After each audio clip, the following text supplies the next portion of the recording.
સાવલી તાલુકામાં વિધવા પેન્શન સહિતની સરકારી યોજનાઓનો લાભ આપવાના બહાને વૃદ્ધાઓ સાથે છેતરપિંડી કરતી ટોળકીના 3 સભ્યો પોલીસે ઝડપી પાડ્યા।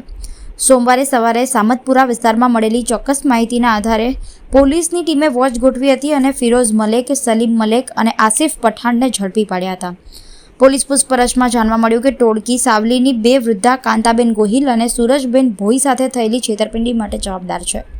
આરોપીઓ વૃદ્ધાઓની બેંકમાં હાજરી દરમિયાન ફોટો લઈ સાગરીતને મોકલતા અને પછી પોતે બેંક કર્મચારી હોવાનું કહીને છેતરપિંડી કરતા હતા। બેંકમાં વૃદ્ધા પર નજર રાખવી, પૈસા ઉપાડવામાં આવ્યા બાદ ફોટો મોબાઈલ પર મોકલવો, બહાર નીકળતા પોતે બેંક સ્ટાફ હોવાનું કહીને પૈસા ફરી જમા કરાવવા કહેવા તેમજ તમારા પતિના રૂપિયામાં બ્લોકેજ છે, લોકર ખોલવું પડશે એમ કહીને સોના ચાંદીના દાગીના પડાવી લેતા હતા।